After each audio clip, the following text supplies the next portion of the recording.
Next topic जो हमारे पास outline के अंदर है वो है international policing and criminal justice monitoring organisations. जब हम इंटरनेशनल लेवल की बात देखिए, जब हम डोमेस्टिक लॉज की बात करते हैं ना, नेशनल लॉज की बात करते हैं, तो वो फोकस करते हैं इंडिविजुअल्स पे। जब आप इंटरनेशनल लॉ की बात करेंगे ना, इंटरनेशनल क्रिमिनल सिस्टम की बात करेंगे, इंटरनेशनल पुलिस सिस्टम की बात करेंगे, तो वहाँ पे सब्जेक्ट होगा स्टेट्स। ठीक है, वो फोकस करते हैं स्टेट्स के ऊपर।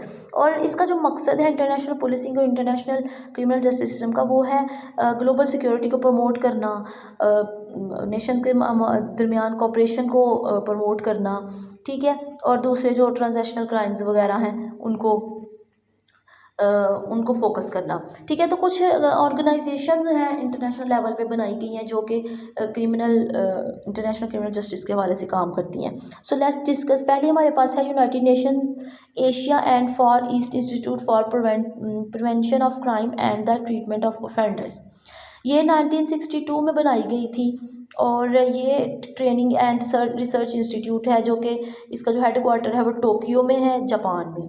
ठीक है, और ये यूनाइटेड नेशंस के अंडर है। इसके फंक्शन जो है ना, वो ये ट्रेनिंग प्रोग्राम्स कंडक्ट करती है फॉर क्रिमिनल जस्टिस प्रोफेशनल्स। ये ओवरऑल इन द वर्ल्ड ये क्रिमिनल प्रिवेंशन, रिहैबिलिटेशन और लॉ इन्फोर्समेंट के हवाले से क्रिमिनल प्रोग्राम्स, ट्रेनिंग प्रोग्राम्स करती है डिफरेंट कंट्रीज़ के जो ऑफिशियल्स हैं, क्रिमिनल इन्वेस्टिगेशंस के ऑफिसर्स हैं, उनके लिए। ठीक है, फिर ये रिसर्च एंड पब्लिकेशंस करती है various aspect of criminal justice. दुनिया के अंदर जो क्रिमिनल जस्टिस सिस्टम जितना भी काम कर रहा है, ओवरऑल हम बात करें, ठीक है, हम किसी एक कंट्री की बात नहीं कर रहे, उसके स्टैटिस्टिक्स वगैरह को ये रिसर्च करती है और उसको पब्लिक करती है। ठीक है, फिर ये इंटरनेशनल कोऑपरेशन को इंश्योर करती है थ्रू जो क्रिमिनल सिस्टम के। अब देखिए, मॉडर्न एरा में हम जानते हैं कि जिस तरह दूसरे एस्पेक्ट्स के अंदर है कि एक कंट्री दूसरे कंट्री से जुड़े हुए हैं, उसी तरह क्राइम्स के अंदर भी है। ठीक है, क्रिमिनल्स जो है वो क्राइम्स इस तरह के, जैसे टेररिज्म है, तो एक कंट्री दूसरे कंट्री के साथ इन्वॉल्व होता है, तो उसके लिए ये इंटरनेशनल उसको कम करने के लिए इंटरनेशनल कोऑपरेशन को इंश्योर करती है। ठीक है, नेक्स्ट ऑर्गेनाइजेशन जो हमारे पास है वो है Interpol, International Criminal Police Organization. ये 1923 में इस्टेब्लिश की गई थी और ये दुनिया की सबसे बड़ी इंटरनेशनल पुलिसिंग ऑर्गेनाइजेशन है। ठीक है, इसमें 195 मेंबर कंट्रीज़ हैं। ठीक है, इसके जो फंक्शन है वो है इंफॉर्मेशन शेयरिंग करना, operates a secure global police communication system that allows member countries to share information on criminal activities. जो इसके मेंबर कंट्रीज़ हैं वो क्रिमिनल एक्टिविटीज़ के हवाले से इंफॉर्मेशन एक दूसरे से शेयर कर सकते हैं। ये एक पुलिस कम्युनिकेशन सिस्टम डेवलप इसने किया हुआ है, इस इंटरपोल ने।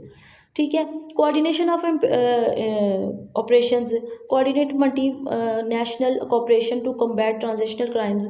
जैसे ह्यूमन ट्रैफिकिंग है, ड्रग स्मगलिंग है, तो इसमें एक से दो से ज़्यादा कंट्रीज़ इन्वॉल्व हो सकती हैं, कि क्रिमिनल्स इन्वॉल्व हो सकते हैं।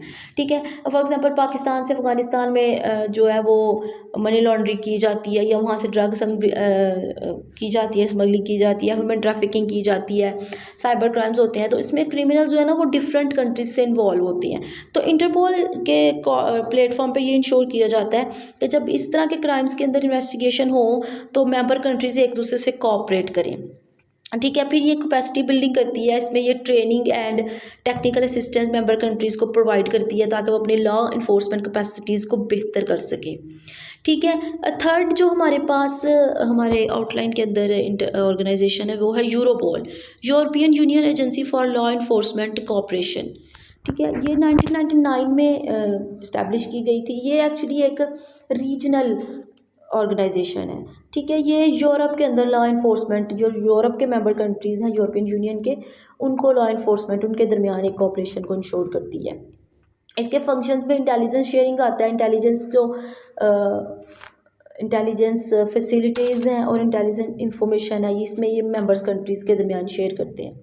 ठीक है, ऑपरेशनल सपोर्ट आती है, ये जॉइंट इन्वेस्टिगेशंस को और जॉइंट ऑपरेशंस को जो है ना वो इंश्योर करते हैं। फिर इसमें पॉलिसी डेवलपमेंट आती है, European union, with in the European union ये ऐसे स्ट्रेटजीज़ को इन्हेंस करती है, ऐसे लॉ इन्फोर्समेंट को इन्हेंस करती है जो कि क्राइम रेट को विद इन यूरोपियन यूनियन कम कर सके।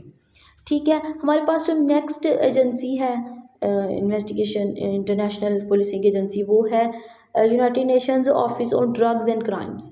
ये 1997 में इस्टेब्लिश किया गया था और इसका जो मकसद है वो है ड्रग क्राइम्स और टेररिज्म को ग्लोबल स्केल के ऊपर एड्रेस करना।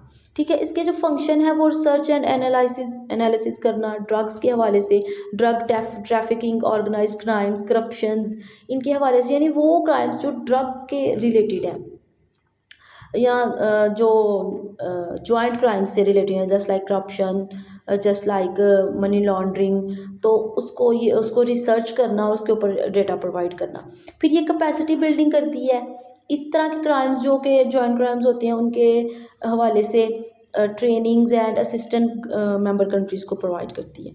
ठीक है, फिर इसमें ये इंटरनेशनल ट्रीटीज साइन करवाती है, मेंबर कंट्रीज से इंटरनेशनल ट्रीटीज साइन करवाती है ड्रग ट्रैफिकिंग, ह्यूमन ट्रैफिकिंग और इस तरह के जितने भी क्राइम्स हैं जो कि आप इस तरह से कह लो कि जिसमें एक से ज़्यादा कंट्रीज़ के लोग इन्वॉल्व हो सकते हैं, उसको कंट्रोल करने के लिए ट्रीटीज साइन करवाती है।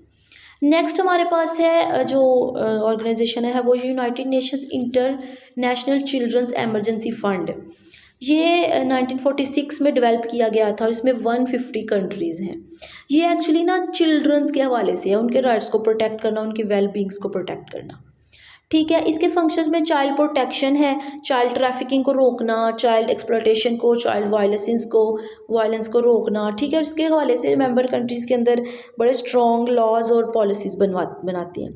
ठीक है, फिर यूनिसेफ का एक मकसद है एजुकेशन एंड एडवोकेसी को, चिल्ड्रंस राइट्स को, चूँकि हम जानते हैं कि चिल्ड्रन के बेसिक राइट्स में से है एजुकेशन राइट, उसको प्रोटेक्ट करना। ठीक है, फिर ये पार्टनरशिप्स को इंश्योर करती है डिफरेंट एनजीओज़ प्रोग्राम्स के थ्रू मेंबर कंट्रीज़ के अंदर जो चिल्ड्रंस हैं उनको क्रिमिनल एक्टिविटीज़ से रोकने के लिए, उनको स्किल्स प्रोवाइड करने के लिए। ठीक है, नेक्स्ट हमारे पास जो ऑर्गेनाइजेशन है वो है इंटरनेशनल पुलिस एसोसिएशन। ये 1950 में इस्टेब्लिश की गई थी। ये एक्चुअली एक नॉन गवर्नमेंटल ऑर्गेनाइजेशन है। ठीक है, जो कि पुलिस को all around the world policing को इंश्योर करती है। इसके फंक्शन जो है ना वो नेटवर्किंग है, एक कंट्री की पुलिस है दूसरी कंट्री की तीसरी की, ठीक है, डिफरेंट कंट्रीज़ की पुलिस का एक नेटवर्क क्रिएट करती है, उस पर एक्सपीरियंस शेयर करवाती है international borders, across international borders. यानी कि जैसे हमने बात की ना कि बहुत से क्राइम्स ऐसे हैं जिनको इन्वेस्टिगेट करने के लिए आपको एक से ज़्यादा कंट्रीज़ के लोगों के साथ इन्वॉल्व होना पड़ता है, तो ये इंश्योर करती है कि पुलिसिंग जो है वो भी डिफरेंट कंट्रीज़ के उसमें जो है ना वो इन्वॉल्व हो। ठीक है, फिर ये कल्चरल एक्सचेंज करती है, अंडरस्टैंडिंग एंड कोऑपरेशन उन लॉ इन्फोर्समेंट जो पर्सनल्स हैं, ऑफिशियल्स हैं, उनके दरमियान cultural understanding and cultural cooperation, cultural exchange को इंश्योर करती है। ठीक है, फिर ये जो है हमारे पास इंटरनेशनल पुलिस एसोसिएशन, ये ह्यूमन राइट्स को प्रोटेक्ट करने के लिए काम करती है। ठीक है, तो ये कुछ वो इन्वेस्टिगेशन एजेंसीज़ हैं जो हमारे सिलेबस में शामिल हैं हमारे आउटलाइन के अंदर, जिनका जिक्र है, जो कि इंटरनेशनल लेवल पे क्रिमिनल जस्टिस सिस्टम को या पुलिसिंग को इंश्योर कर रही हैं।